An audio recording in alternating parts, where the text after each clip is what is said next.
All right. Welcome, everybody. Thank you for attending this new webinar. The topic today is how to simulate die progression for fasteners. I'm Nicolas Poulain, Director of Sales and Technology at Transvalor Americas. I will be the presenter today. And we are going to go directly into a presentation. One housekeeping point here is you're all muted. We are in presentation mode. If you need to communicate, please use the chat at the bottom right corner of your screen. Okay, so let's dive in and look into die progression simulation. Here is the agenda. We will basically, all the examples are made with cold form, which you probably know is code forming simulation software. This can be also applied to Forge simulation software that allows you to do code forming as well as warm and hot forging. Okay. So those are the same, using the same platform, so you can go from one software to another quite easily. All right, so the agenda today, we'll do a brief introduction. We'll see the benefits of the simulations applied to fasteners forming. Then we'll jump to manufacturing process of a bolt with an example.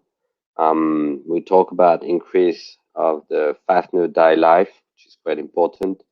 And then an optimization example for screw forming.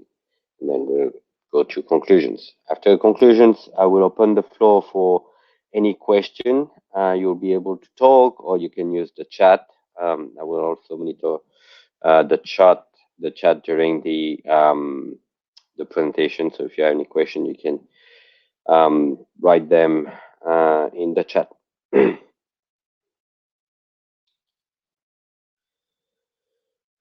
Okay, so an overview of fastening solutions. So the reason why you need to use simulation, why is a huge benefit to have simulation on your site is they choosing the right fastening solution means that you have to balance between the cost, performance, also the weight of the end product, differences into assembly techniques. So do you want, is it a product that's going to be riveted? Is it a bolt? Is it a screw? And the impact on the joining technique. So all of that has an important impact on how you choose your your fasteners, and you need to validate all of that when you deal with your customer and to show them what is the best solution for their application. Okay. So fastening solutions needs to address several high-level functions, so durability, tight tolerances, sometimes aesthetics, as well as structural performance. So what can you expect from the finite element method simulation, and more specifically simulation software? So from a process analysis standpoint, but you want to ensure the process feasibility. You want to make sure that you can do it with equipment you have at your disposal, and you also want to check, an inference of different process parameters. So we're talking about coding, talking about pre-stressing for the die durability. And then check the springback, right? So all of that, all of those information will be available through the simulation, so you can do all the full analysis from your simulation software platform. You'll obviously control the dimensions and some fastener properties, talking about strain, stresses, residual stresses. Um, and another aspect is to optimize process conditions, and that's what we'll see at the end of this presentation. And you want to reduce obviously the cost, the speed, to put it onto the market. So all of those questions can be answered and validated with simulation. From product analysis, you want to make sure that you have the right mechanical properties after forming. Again, talking about residual stresses, the amount of strain you put in, flow lines or grain flow. All those are important information that you need to check. Then what you can also do is test the behavior of the fastening solution under in-service conditions, right? So you can try to do that as well with simulation, and especially when talking about assemblies, and we'll see some example as well. Okay, so benefits simulation. So first, material specification, really important. We have more than 250 references in our database. Now, we also know that depending on the provider for the same grade, you may have some slightly different mechanical properties. So it's important to have accurate definition of material behavior. Otherwise, it's pretty obvious, but results won't be accurate. So for that, you can either choose from a database, or you can create or generate your material through a tool, which is the main window in the middle here. And with only the ultimate strength and the yield strength and elongation at ultimate strength, we are able to generate the material file for you. Okay. You can also use all the sources such as GMAT Pro and Total Material is another one as well. And by the way, GMAT Pro has a direct export to Transvalor products. Okay, so there's nothing to do other than exporting the material file, and then you can use it directly into your simulation. And the same for Total Material. So here's the wire shearing. You can simulate this, and I'll switch to my screen to show you the actual simulation. So you can see here it's quite fast, but you can simulate the shearing. It's interesting to simulate the shearing for different reasons. One being the surface after shearing. If you want to check that out, you'll be able to do so. Also, the force needed for the shearing. So this is information given by the software. We like to mention we did a lot of improvement in the remeshing of the sheared surface. As you can see, it's quite neat. Before wasn't the case, so we worked on that so that we have a good remeshing on that. Okay. We'll go back to presentation here. Now here's the forging sequence. That's a 5-stage cold forming or cold forging process. One thing we try to take advantage in simulation is the 2D and 3D. What is fully 2D and when do we need to go to 3D? So in cold form and all our software, you can do both. It's all included in even the basic license. You have a 2D and 3D. And the reason why you would like to switch from 2D to 3D is mostly the computation time. Okay, so every time we have the ability to do so, we try to go with 2D first, And then when it's time to move to 3D, then we do so. And with cold form in particular, you can do it quite easily. And you have possibility to chain all those simulation, all those processes, and transfer from 2D to 3D quite easily, right? So that's one example. It's from the Miguel Altuna Institute in Spain. That was a wire with C8C material, reference here, and that was a crank press, which is quite usual for cold forming of this type of product. Okay, so here we are looking at which I believe is the strain. So you have this information. Okay. So what we see again, it's 2D. The first stage is we start with this wire being sheared or not, in simulation, I mean. And then you can do the forward extrusion here. You have the heading, the first heading. Then we move to another heading, which is a hexagonal head here, and then additional flanges here, and finishing up with the a layer forward extrusion here, and finishing up with the head as well. That's pretty typical. So here are some results.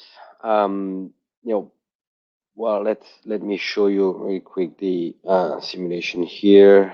And I move to that was a meshing technique. Okay, and here is just a simple for extrusion, and then you have those stages. Okay, for extrusion, heading, first heading, flanges, heading, and then the last forward extrusion. Okay.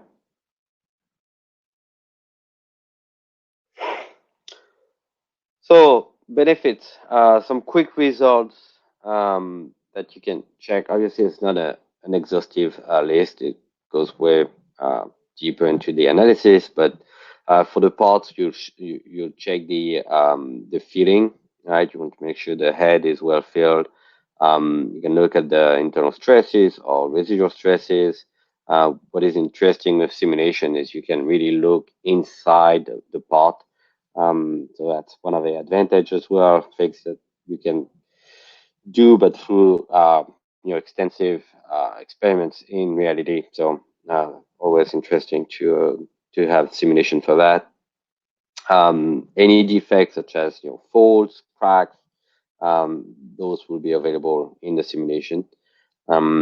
Temperature to some degree, and also hardness evolution. For the dies, the equipment, well, at least the dies, you'll have information about the abrasion wear, important information for the die life, obviously. The stresses as well, when you, and we'll see that later with additional analysis, or a fully coupled, what we call a fully coupled analysis, where we'll mesh the dies as well. And then some information about fatigue. And for the equipment will be the tonnage. So that's, those are the basic results you want to check. Your tonnage, because you want to make sure you have the equipment to produce this part. And then for the parts, obviously, you want to make sure you have a good product, right? So all of this information are available directly within the software. In terms of user friendliness using software, we do have I think we can call the most modern user interface in the industry, and this is the same platform we use across our products, which is great for users, because any improvement made on one of our product will be automatically made for all our software. Right, so you benefit from several, I would say, point of view, and because different techniques are needed for different type of applications. So that's great. Um, One that we show here is a multi-view display, which is great when you want to analyze either several stages at once or even the same stage but with different results or different views, some with cut planes, others without. So it's quite easy to do that. You can synchronize a lot of things you can do so that when you zoom somewhere, you can zoom the same location in all the windows. So it's really useful. And the advantage too is you can save this view multi-view display as your workspace, and it's basically a file that you can bring it up every single time, so you don't have to redo the same operations over and over. Quite useful and efficient. Okay, so that's another feature that is quite interesting is the plots. You have some default plots that are here, where you can just click on it and then you see all of that. There's some predefined, and then you can change also the x-axis and y-axis of what you see on it. One of the default and most common is to see the tonnage will be through the plot. So you directly just click on it and it shows up. So it shows with a window, and then you can include that into the main window. So when you do videos or you take pictures of it, it's already within the display. Okay.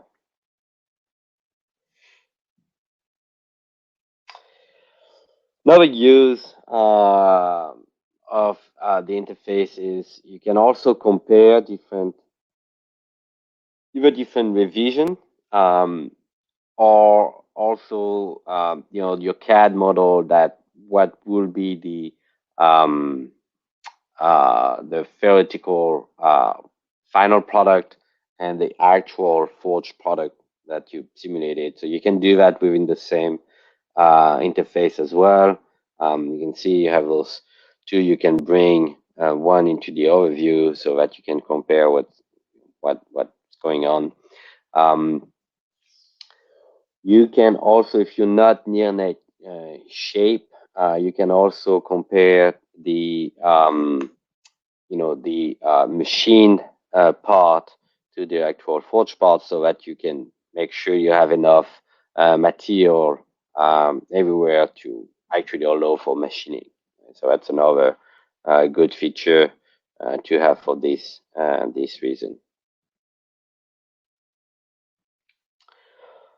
So an obvious one too here is the grain flow, the flow lines, different name for that. This is kind of a default features. You do have to set it up, but it comes obviously with software. You can do it before running the simulation, or you can even do it afterwards. So if you just forgot, you can go back to your simulation and add it. So it's quite interesting. I'm sure you're all familiar with that, but you want to make sure the floor lines are nice and smooth, that you don't have any defects with suck-ins when you have an extrusion either forward or backward, and then a dead zone. That's usually when you suck the material, and with floor lines you can see it. On your actual part, it looks like a crack. It's actually a kind of a fold, but it's just the material is sucked inside the part because of this dead zone in terms of material flow, and then this extrusion, so the material is flowing in another part. So flow line, really important to check that. So defects detection. So we'll give you some hints here about what's the forging defects and how you detect it within the simulation software. So on the fitting, we are looking at the contact. So basically, we have the algorithm that is going to check the contact between different objects, and then you'll be able to see if all the surface on your part is in contact with a die, which means that you have a good feeling, a good feel. If not, then you know where your underfills are. Laps and folds, obviously, is something really important. You actually see it also with a contact, and usually I use a video and animation to see how it develops. You can also do a point tracking if you want to check where this, how it all starts and what's the path to get there. So point tracking is quite important, and the marking grid, which is the grand flow, the flow lines, all of that as well. Piping flow through, that's what I was talking about the second, that's exactly that.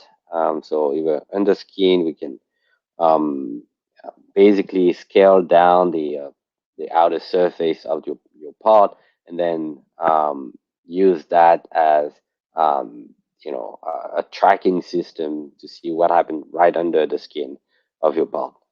Pretty useful for those second piping issues. Then we have damages. So several damage criteria available, and we do recommend some through the technical support, obviously. So we have plenty of them. So with that, we'll be able to detect where you'll have cracks happening. Okay, and then the flow line, so for improper grand flow. Another thing that you can do, especially for a screw, is the thread rolling. Right? So you can simulate that with cold form. I will switch back again to this. Right. Okay, so here you have the simulation, and here I have another view with the stresses. Okay, can repeat that. So those are flat dies. We do the same for rolls. Okay, so we can simulate as well if it's a spinning or rotating die. Okay. So it's interesting because the main thing usually our customers want to check is those grooves and see the fitting, how it feels. Sometimes we are also folding in those areas because material goes faster on those little grooves here, and then you end up with material first on the corner and folding, and so then the final part is definitely not at the level you would expect. So it's important to check that as well, and that's what you do with simulation. Okay. Another one which is quite specific to conforming, obviously, is the pre-drawn wire. You want to take that into consideration. It's really important. And the main reason why you do it is to increase these surface mechanical properties on your wire. So you want to take that into consideration. One way to do it is just to simulate it. Okay? So you can simulate the actual drawing. If you don't want to, or you already had a good, understanding of how it's going to impact, you can also add it from a template and basically add a distribution. So here we started with one strain on the outside and going to 0 in the center of the wire. So you can just skip the simulation to gain time, basically competition time, and just apply that as an initial condition. Okay, so and then you start with this, and you can see the differences between the pre-drawn, which is the blue line, and an annealed same grade. it's quite easy to see the differences in tonnage, and obviously requires more tonnage to form a pre-drawn wire than an annealed wire. Okay, and in simulation you can see how much of that it does impact. Okay. Another important aspect as parameter to set up your simulation is the coding. So the way we do that is through the friction file, and what you can do is specify the coding where it is, so you don't take like these hand surfaces into consideration. This will have a different friction, so kind of lubricant or possibly no lubrication here.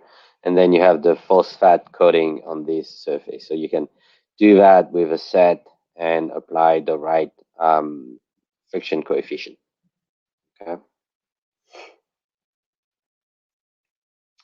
All right, so let's move on to manufacturing process of a bolt. This is an example from Leasy Aerospace that provided us. So it's full stage forming with an additional for piecing. So you can see here, the first is to shape this bottom shape here. In stage 2, you're putting like this layer extrusion, and then the shape, etc., until the piercing. But all that is simulated through with cold form. Okay. All right, let me switch back to my screen. So,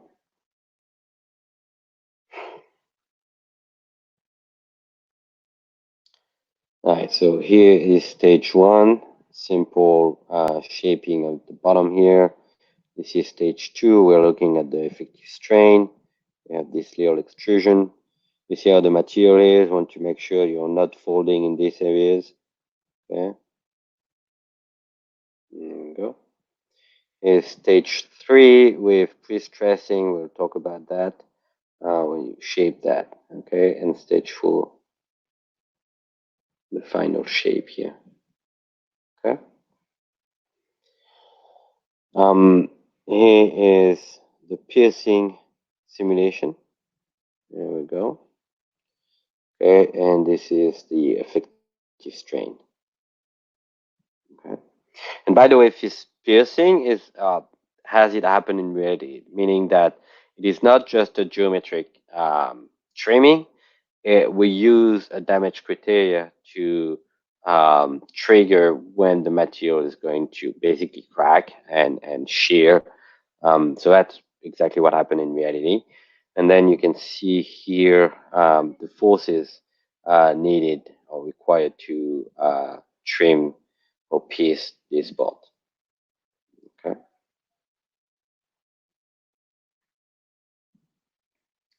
Here is the piercing with full 3D view. Okay.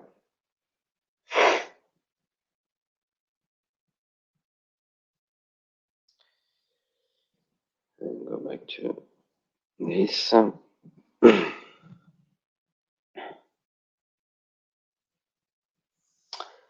All right, so die life, obviously very important. So major causes of the die failure are mechanical fatigue and plastic deformation. So you want to investigate that, make sure that you anticipate any issue, and if you do see any issue, then apply the correct process to deal with that, or at least know that you'll have to change the die quite often. But there's many ways to do that, and you're professionals, so you know better. But pre-stressing and a specific coating or heat treatment on the die will help with that. Okay, so there's two ways we'll be able to investigate and predict any issues. One is called the uncoupled approach, and the other one is the coupled approach. Okay, so we'll explain that later. Here are some results that you will look at to do this analysis. Is the hydrostatic pressure will give you information about if you're in tensile conditions or compressive states. Very important. You will crack only if you are in tensile conditions, not in compressive states. So that's quite important to check that. Once you've checked that, what you want to look is at the amount of stresses, so which is the von Mises, will give you this information. And then you can compare that to the actual material properties and see where you stand. And the hoop stress as well will give you information about opening forces. You do have also information on the when you look at the tonnage, but that's quite important to see how much pressure you put on the dies and if it's sustainable for your equipment. Here we have a little video as well. I can show you. It is. So that is a coupled approach. We'll see where you see the part is obviously meshed, but we also have a die and a punch. We could even have meshed the other rings and dies there, but for now that was enough. So you can see deflection or assess the deflection within the punch mostly, and see if it's doing okay or if it's going to break right away. Okay. All right. So pre-stressing. Again, I mean, you're familiar with that. It's really important to set up a good pre-stressing. So here we're showing 2D, then we're showing 3D. So basically, this is a coupled approach where we'll have within the forming simulation, we'll have the dies that are what we call volume meshed as well. Right. So we'll do calculate on the dies all the stresses and so forth. So that's important. In 2D, it's quite fast simulation. So the coupled approach is the one we recommend rather than uncoupled that we'll see in 3D. Makes more sense. Okay. So here's just an example of the hoop stress on the dies, the part as well, but you can see the impact of the pre-stressing here. And basically what we are saying is what we do is we do the penetration of the dies. So you'd use the tolerance before assembly within the for the pre-stressing, and the software will automatically calculate the balance of those this pre-stressing, and then you'll have the information about these stresses right away. Okay, so that's how it works in 2D. So here you can see the results without pre-stressing. So that's the same scale, obviously, and then with pre-stressing during the forming or at the end of the forming.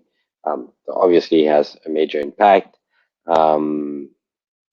for the in-use properties, which will increase the die life and avoid mechanical failure.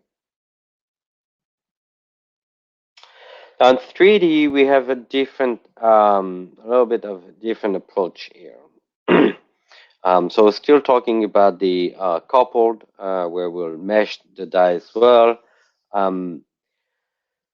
Instead of adding the rings like we do in 2D, problem 3D, we have to deal with a 3D mesh which has facets to it.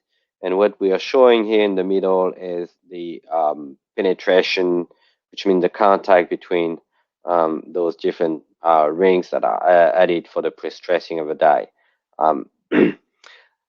If we use that, we'll have some peaks and valleys in terms of stresses on the surface of the insert. And that is not reflective of a reality. we can decrease that by using a very fine mesh. But still, even doing that, it's well, first it's more time consuming to do it, um, and also you'll still have this impact of the facets which you want to avoid.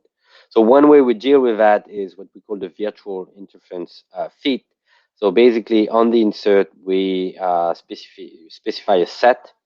Okay, and on this set, we enter the information about the ring. So if I go here, you'll see you can have several rings as well, and you'll indicate the the outer diameter of the ring, what is the penetration within the insert, so that we can calculate accurately the pre-stressing, okay, and the material also of this ring. Okay. So with the pre-stressing using the virtual interference fit, which is called VIF or VIF. So here is an example 3D. So this is pre-stressing using the VIF, and then without pre-stressing, so obviously you can see how much more stresses are in the die if we don't do the pre-stressing. But that's something you obviously know. And here again, another example. This time we're looking at the stresses with the virtual interference fit, with pre-stressing without. So you can see the important impact of the mechanical resistance of the insert with or without pre-stressing. Okay. And by the way, I realize that we haven't talked about the uncoupled, but the uncoupled will be used in 3D where you really want to focus on the die analysis. So basically, we'll take the die and it will be an additional simulation, a quick one, where you will run the basically apply the normal stresses that you have during the forming operation on the dies, and then this way you can check the stresses within the dies, which means that the forming simulation doesn't consider any deformation of the die. This is what we call a rigid die, so it's just a boundary condition, and then you can check that afterwards. And the reason we have those two approaches is obviously computation time is different. Again, in 2D, not so much. In 3D, it can have a significant impact. So we had those two approaches. Screw forming optimization. All right. So that's an example of how you can use optimization available in Codeform. There's obviously many other applications, but these are the most common, I would say. All right, so one way is to do an inverse analysis. And a common way is when we don't really know the friction or the lubricant coefficient, those are usually given by the lubricant provider, but how accurate they are, depending on your conditions, etc., may differ. So to do so, you can just do, well, here's the ring test, but as probably it's the most known, but you can do an inverse analysis where you ask the optimization to find the friction coefficient that you see in reality. So in reality, you do an experiment of a ring test, got those information, those values, and then you can look at the different diameters, and you tell the optimizer or the optimization module to target those diameters, and then find the right friction that gives that. So you can do it. Same thing with thermal coefficient. Uh, for cold forming, it's not really important, more for hot forging.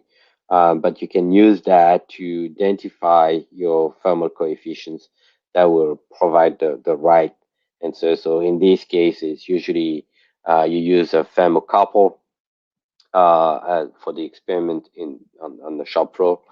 So then you have a temperature curve, and then in the simulation, you have a sensor point tracking, and you'll record the temperature at this, and basically you has the optimization module to uh, uh, follow this temperature evolution within the sensor. Okay, and the way you do it is by modifying the HTC, the heat transfer coefficient. Okay? Another example is the geometry optimization. All right, so then you can target some specific needs and ask the optimization module to um, modify some parameters. So here we are looking at this angle, for example, and then this diameter, and find what are the best or what is the best set of parameters to give you the proper um, uh, properties on your final product. Okay, so for that, and that's the example we'll see, we basically communicate with a CAD software, and then we send comments to the CAD to regenerate a new tool or new part, whatever it is, or preform, and then and looping with that and finding the right combination. So here is an example for the code heading. So we deal with that. It's temperature by the end of preforming, and trying to get the best fitting.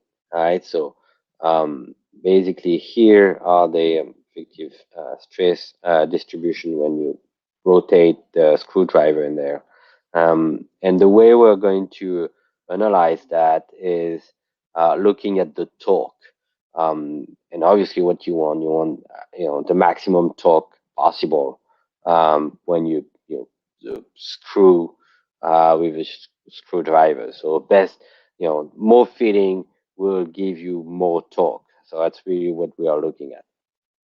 So in this example, what we are doing is we are defining this preform within Creo or ProEngineer. So you can see all the dimensions here, and we are trying to optimize P1, which is this diameter, and this height, the P2. Okay.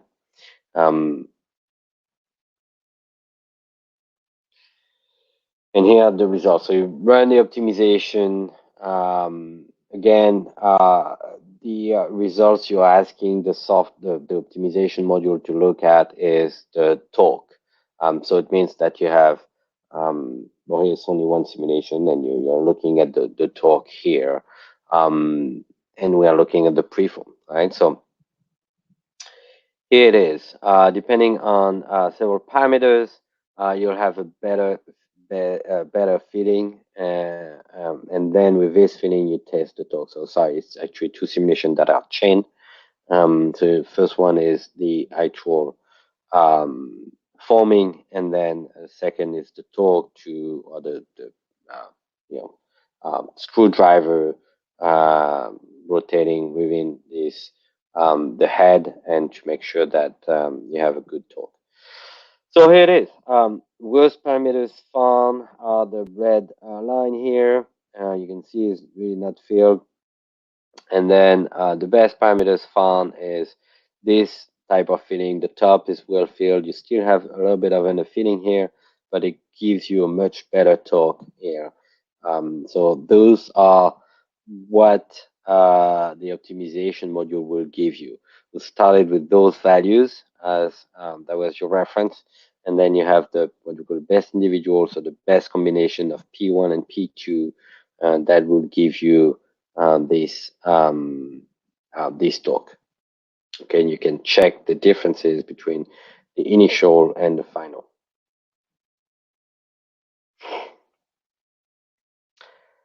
All right, so another thing that you can do with simulation with code form is to check this the mechanical joining. Okay, so I'll switch to my other screen again, show you that. So here is a simulation of the screwing, and then you can check. You can see how where the screw is assembling the whole thing and the stresses during this operation. Here is called punch riveting. You can see there's a punch moving the rivet upwards and deforming, um, and then you'll be able to check the stresses as well in there. And another example is the self-piercing rivet, and see how it feels. And then the stresses. So all this information is available. Those are actually complex simulation, but we are easily able to do it with cold form because we have all we need: the self contact, the damage retain to pierce, and etc. etc. Okay. That's quite interesting because you can really test out your assembly, which will be in use. You really have a full picture here, and you know that when you go in production, you are able to know the quality of the part, and also to your final customer to tell him, hey, that's how it will look like.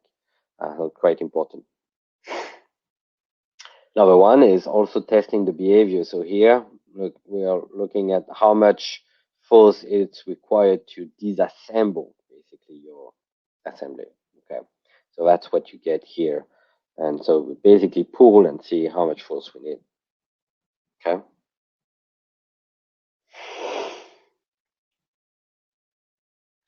All right, so let me go back to that.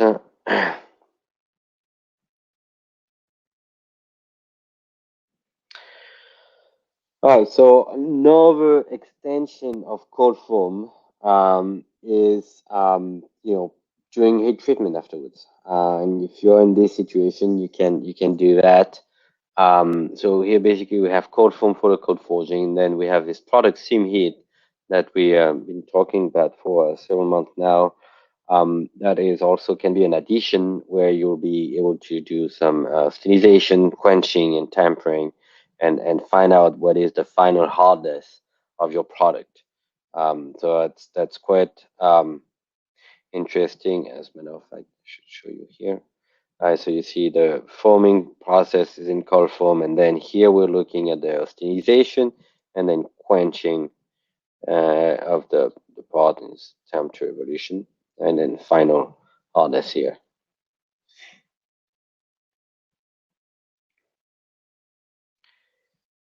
Okay, so we are coming to an end of this webinar. So in conclusions, you'll see that core form enables process product analysis quite in depth, I would say. So easy set up a full sequence. You start with wire shearing, go to forming, multiple stages, obviously not a problem. You can do a thread rolling as well, and then the mechanical loading, and see how it behaves within the assembly. It's quite important. So it's definitely a key tool for your, say design department or tool design department, simulate the production of the fastening solutions. So you design, validate your design for each sequence, um, predict the part properties, mechanical properties. You are able to predict the die life and at least improve the die life as well, using different pre-stressings, making sure that the pre-stressing you're using is the best one. Um, and then you have the integration of the optimization, which is quite important because you can do a lot of things. We're talking about pre-stressing. You can use the optimization to find what is the best pre-stressing as well. But we've seen another example with finding the right fitting and the right parameters to get the right fitting and to get the most torque out of your part. So we're talking about product quality here. And then you have this additional option to do some heat treatment if needed. So that's quite interesting. We will also discuss in a different webinar. Haven't set up a date yet. I'll see if it's in July or most likely in August to talk about the boost licensing we have, so that you can access different features that you do not necessarily have in your initial product that you purchase. So you can access that through a boost license, which basically is um, a temporary license where you'll pay just for what you consume. So it's quite interesting option as well.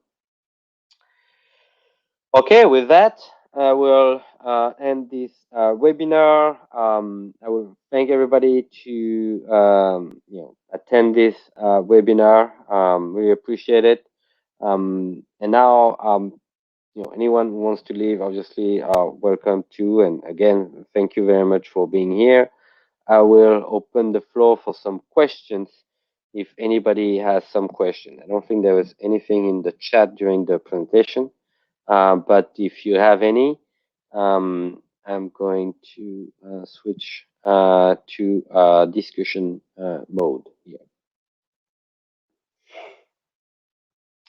So you are now all able to speak. You are not muted any longer. So please go ahead if you have any question. I'm here to answer.